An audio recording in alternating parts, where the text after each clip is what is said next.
ಮಾನ್ಯ ತೀರ್ಪುಗಾರರೇ ಹಾಗೂ ನನ್ನ ಸಹ ಸ್ಪರ್ಧಿಗಳೇ, ಇಂದಿನ ರಾಜ್ಯ ಮಟ್ಟದ ಪ್ರಾಚ್ಯಪ್ರಜ್ಞೆಯ ಭಾಷಣ ಸ್ಪರ್ಧೆಯಲ್ಲಿ ಭಾಗವಹಿಸಿರುವ ನಾನು ಸಾವಿತ್ರಿ ಶೋಭವಾಳ್ಕಿ, 9ನೇ ತರಗತಿ ಸರ್ಕಾರಿ ಪ್ರೌಢಶಾಲೆ RMSA ಅಮ್ಮಡಿ. ಇಂದಿನ ದಿನ ನಾನು ಮೌರ್ಯ ಸಾಮ್ರಾಜ್ಯದ ದಕ್ಷಿಣದ ಎಲ್ಲೆಯಾಗಿ ಕಲ್ಯಾಣ ಕರ್ನಾಟಕ ಹೌದು ಎಂಬ ವಿಷಯದ ಕುರಿತು ಮಾತನಾಡುತ್ತೇನೆ. ಭಾರತದ ಮೊಟ್ಟ ಮೊದಲ ರಾಜಮನೆತನ ಎಂದು ಸಾಕ್ಷ್ಯಾಧಾರಗಳು ಸಾರಿ ಹೇಳುವ ರಾಜವಂಶವೇ ಮೌರ್ಯ ವಂಶ. ಮೌರ್ಯರ ಕಾಲದಲ್ಲಿ 5 ಪ್ರಮುಖ ನಗರ ಕೇಂದ್ರಗಳನ್ನು ಗುರುತಿಸಬಹುದು.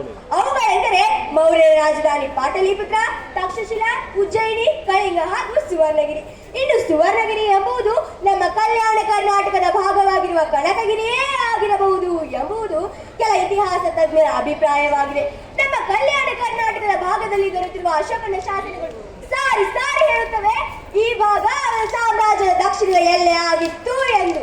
ಉತ್ತರ ಭಾರತದ ಬಿಹಾರ ರಾಜ್ಯದ ಪಾಟಲಿಪುತ್ರ ಅಂದರೆ ಇಂದಿನ ಪಾಟ್ನಾವನ್ನು ರಾಜಧಾನಿಯನ್ನಾಗಿ ಮಾಡಿಕೊಂಡು ಆಳ್ವಿಕೆ ಮಾಡುತ್ತಿದ್ದ ಮೌರ್ಯರು ದಕ್ಷಿಣ ಭಾರತಕ್ಕೆ ಬಂದ ಇತಿಹಾಸ ಚಂದ್ರಗುಪ್ತ ಮೌರ್ಯ ಶ್ರವಣ ಬೆಳಗೊಳಕ್ಕೆ ಬಂದಾಗ ಪ್ರಾರಂಭವಾಯಿತು. ಕೇವಲ ಮೌರ್ಯ ಸಾಮ್ರಾಜ್ಯ ಮಾತ್ರವಲ್ಲದೆ ಭಾರತದಲ್ಲಿಯೇ ಅತ್ಯಂತ ಸುಪ್ರಸಿದ್ಧ ರಾಜನೆಂದರೆ ಅವನೇ ಅಶೋಕ ಮಹಾಶಯ. ಶತ್ರುಗಳ ವೃಂದಗಳನ್ನು ಚಂಡಾಡಿ ನೆತ್ತರೊರೆಸಿ ಚಂಡಾಶೋಕ ಎಂದು ಖ್ಯಾತಿಯಾಗಿದ್ದ ಇವನು ಕಳಿಂಗ ಯುದ್ಧದ ನಂತರ ಬೌದ್ಧ ಧರ್ಮವನ್ನು ಸ್ವೀಕರಿಸಿ ಜೀವನದಾದ್ಯಂತ ಪ್ರಜೆಗಳ ಹಿತಕ್ಕಾಗಿಯೇ ತನ್ನ ಜೀವನ ಸಲ್ಲಿಸಿದ ಮಹಾತ್ಮನಾದನು. ಹಾಗಿದ್ದರೆ ಅಶೋಕನ ಕಾಲದಲ್ಲಿ ವಿಶೇಷವಾಗಿ ಕಲ್ಯಾಣ ಕರ್ನಾಟಕದೊಂದಿಗೆ ನಂಟು ಬೆಳೆಯಿತು. ಇದನ್ನು ಸಾಬೀತುಪಡಿಸುವ ಅನೇಕ ಶಾಸನಗಳು ನಮಗೆ ಈ ಭಾಗದಲ್ಲಿ ದೊರೆಯುತ್ತವೆ. ಅವುಗಳೆಂದರೆ ಕೊಪ್ಪಳ ಜಿಲ್ಲೆಯ ಗವಿಮಠ ಮತ್ತು ಪಾಲ್ಕಿಗುಂಡು ಶಾಸನಗಳು, ರಾಯಚೂರಿನ ಮಸ್ಕಿ ಶಾಸನ, ಬಳ್ಳಾರಿ ಜಿಲ್ಲೆಯ ನಿಟ್ಟೂರು ಮತ್ತು ಉದಕೋಲಂ ಶಾಸನಗಳು, ಕಲಬುರಗಿ ಜಿಲ್ಲೆಯ ಸನ್ನತಿ ಶಾಸನ. ಇನ್ನು ಕಲ್ಯಾಣ ಕರ್ನಾಟಕವಲ್ಲದ ಜಿಲ್ಲೆ ಚಿತ್ರದುರ್ಗದ ಬ್ರಹ್ಮಗಿರಿ, ಜಟಿಂಗರಾಮೇಶ್ವರ ಮತ್ತು ಸಿದ್ದಾಪುರದ ಶಾಸನಗಳು. ಅಶೋಕ ಚಕ್ರವರ್ತಿಯಾಗುವ ಮೊದಲು ದಕ್ಷಿಣ ಭಾರತ ಅದರಲ್ಲೂ ಕಲ್ಯಾಣ ಕರ್ನಾಟಕದ ಭಾಗದಲ್ಲಿ ಕೆಲ ಸಮಯ ಕಳೆದನು ಎಂದು ಶ್ರೀಲಂಕಾದ ದೀಪವಂಶ ಮತ್ತು ಮಹಾವಂಶ ಎಂಬ ಗ್ರಂಥಗಳಿಂದ ತಿಳಿದು ಬರುತ್ತದೆ. ಇನ್ನು ದಕ್ಷಿಣ ಭಾರತದಲ್ಲಿ ಸಂಪತ್ತಿಗಾಗಿ ಹುಡುಕಾಡಿದವರಲ್ಲಿ ಅಶೋಕ ಮೊದಲಿಗನಾಗಿದ್ದಾನೆ. ಬಳ್ಳಾರಿ ಜಿಲ್ಲೆಯಲ್ಲಿ ಉತ್ಕೃಷ್ಟ ಮಟ್ಟದ ಕಬ್ಬಿಣ ಮತ್ತು ಉಕ್ಕು ದೊರೆಯುತ್ತಿತ್ತು. ಆದುದರಿಂದ ಪ್ರಾಚೀನ ಕಾಲದಲ್ಲಿ ಇಲ್ಲಿನ ಉಕ್ಕನ್ನು ಖರೀದಿಸಲು ಗ್ರೀಸ್ ದೇಶದಿಂದ ಬಂಗಾರ ಸಂಪತ್ತಿನ ರೂಪದಲ್ಲಿ ಹರಿದು ಬರುತ್ತಿತ್ತು. ಹಾಗಿದ್ದರೆ ಪ್ರಾಚೀನ ಕಾಲದಲ್ಲಿ ನಮ್ಮ ಬಳ್ಳಾರಿಯ ಪಂಪಾ ಕ್ಷೇತ್ರದ ಜನರು ಉಕ್ಕಿನ ಉತ್ಪಾದನೆಯಲ್ಲಿ ಮುಂಚೂಣಿಯಲ್ಲಿದ್ದರು ಎಂಬುದನ್ನು ಇದು ತಿಳಿಸುತ್ತದೆ ಅಲ್ಲವೇ? ತನ್ನ ಸಾಮ್ರಾಜ್ಯದ ಅಭಿವೃದ್ಧಿಗೆ ನಗರೀಕರಣಕ್ಕೆ ಇಲ್ಲಿನ ಅದಿರಿನ ಅಗತ್ಯತೆಯನ್ನು ಅಶೋಕ ತಿಳಿದಿದ್ದನು.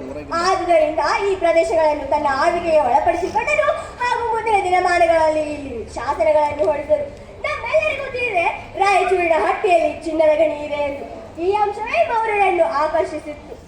ಚಿತ್ರದುರ್ಗದಲ್ಲಿ ಭಾರತದಲ್ಲಿಯೇ ಮೊಟ್ಟ ಮೊದಲ ಬಾರಿಗೆ ಸತುವನ್ನು ಕಂಡುಹಿಡಿಯಲಾಯಿತು. ಹಾಗಾಗಿ ಅಶೋಕ ಈ ಪ್ರದೇಶಗಳನ್ನು ವಶಪಡಿಸಿಕೊಂಡನು.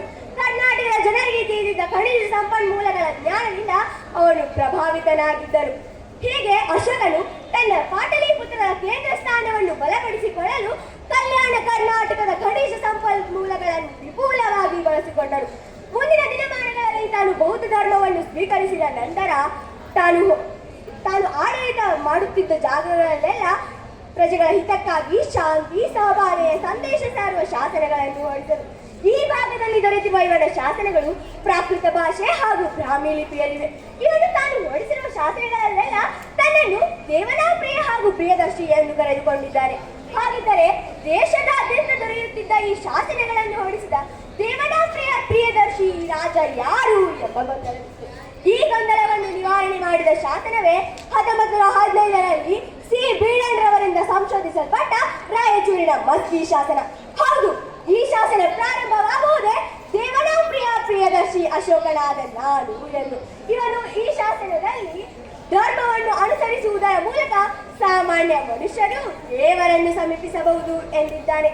ಇನ್ನು ಕಲಬುರಗಿಯ ಸನ್ನತಿಯಲ್ಲಿ ಸಾಮಾನ್ಯ ಶಕಪೂರ್ವ 3ನೇ ಶತಮಾನದ ಅಶೋಕನ ಉಬ್ಬು ಶಿಲ್ಪಗಳನ್ನು ಇಲ್ಲಿ ಕಾಣಬಹುದು. ಇವು ಇವನ ಏಕೈಕ ಉಬ್ಬು ಶಿಲ್ಪಗಳಾಗಿವೆ. ಇಲ್ಲಿ ಬುದ್ಧನ ಮೂರ್ತಿ, ಸ್ತೂಪಗಳು, ಧರ್ಮಚಕ್ರ, ಜಾತಕ ಕಥೆಗಳು ಹಾಗೂ ಸಿದ್ಧಾರ್ಥ ಮನೆಯಿಂದ ಹೊರ ಹೋಗುವಾಗ ಆತನ ಸೇವಕರು ಕುದುರೆಯೊಂದಿಗೆ ಕರೆದೊಯ್ಯುವ ಶಿಲ್ಪಗಳನ್ನು ಕೆತ್ತನೆ ಮಾಡಲಾಗಿದೆ. ಅಶೋಕ ಸನ್ನತಿಗೆ 3 ಬಾರಿ ಬಂದಿದ್ದಾನೆ. 2 ಬಾರಿ ಮರಳಿ ಹೋಗಿದ್ದಾನೆ. ಆದರೆ 3ನೇ ಬಾರಿ ಮರಳಿ ಹೋಗಿದ್ದಕ್ಕೆ ದಾಖಲೆಗಳೇ ಇಲ್ಲ. ಈ ಸಂಗತಿಯನ್ನು ಬೌದ್ಧ ಭಿಕ್ಷುಗಳು ತಮ್ಮ ಗ್ರಂಥದಲ್ಲಿ ತಿಳಿಸಿದ್ದಾರೆ. ಅಂದಮೇಲೆ ಅಶೋಕ ತನ್ನ ಕೊನೆಯ ದಿನಗಳನ್ನು ಪರಿವಾರ ಸಮೇತ ಇಲ್ಲಿಯೇ ಕಳೆದಿರಬಹುದು ಎಂಬುದು ತಜ್ಞರ ಅಭಿಪ್ರಾಯವಾಗಿದೆ. ಹೀಗೆ ಈ ಎಲ್ಲ ಅಂಶಗಳು ಸಾಬೀತುಪಡಿಸುವುದೇನೆಂದರೆ ಕಲ್ಯಾಣ ಕರ್ನಾಟಕ ಮೌರ್ಯ ಸಾಮ್ರಾಜ್ಯದ ದಕ್ಷಿಣದ ಎಲ್ಲೆ ಆಗಿತ್ತು ಎಂದು. ಹೀಗೆ ಈ ನಿಟ್ಟಿನಲ್ಲಿ ಇನ್ನೂ ಹೆಚ್ಚಿನ ಸಂಶೋಧನೆಗಳಾಗಲಿ ಎಂದು ಹಾರೈಸುತ್ತಾ ನನ್ನ ಮಾತುಗಳನ್ನು ಮುಕ್ತಾಯಗೊಳಿಸುತ್ತೇನೆ. ಧನ್ಯವಾದಗಳು.